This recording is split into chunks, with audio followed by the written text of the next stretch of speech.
In Topeka and other cities in border states, schools tended to comply with the decision.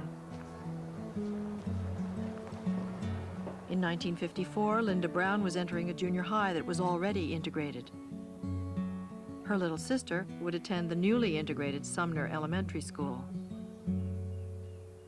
It was always the children being integrated. No one ever came to the teacher and said, "We want you on in this meeting because we have something for you," and that was never brought up.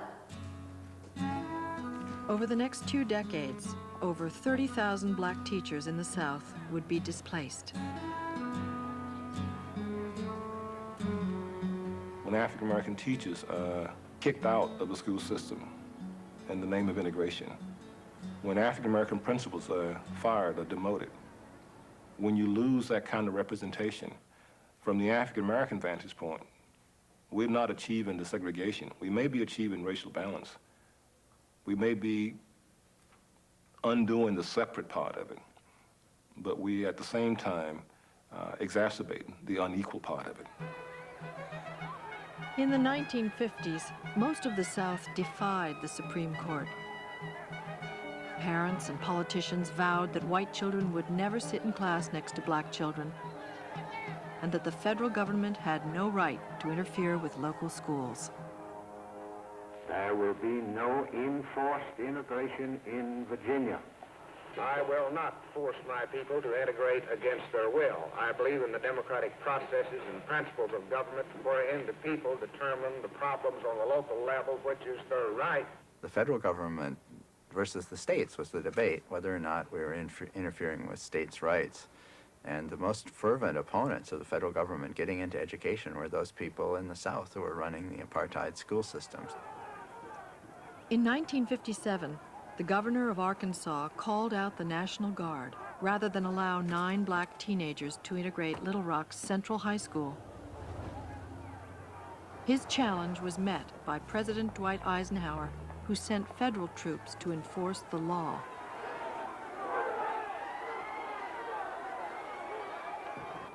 Yet integration depended on black children, willing to take the first steps through the schoolhouse door. Their sense was that we are going into an environment where we're not wanted. The teachers are going to be hostile. The students think of us as a despised race. We cannot make friends.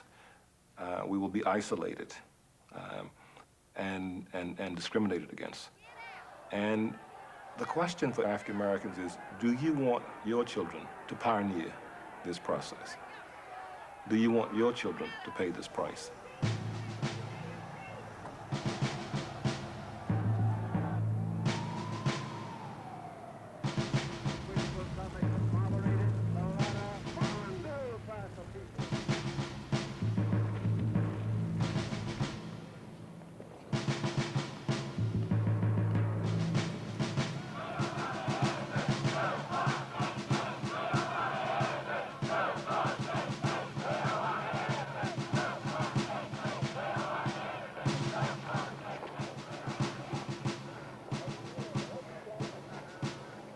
In other arenas, from lunch counters to voting booths, the civil rights movement was making steady gains by the early 60s.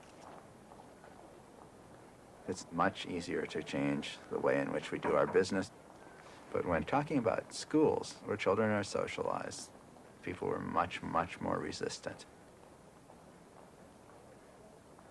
And a decade after Brown, 98% of black kids were still in all black schools.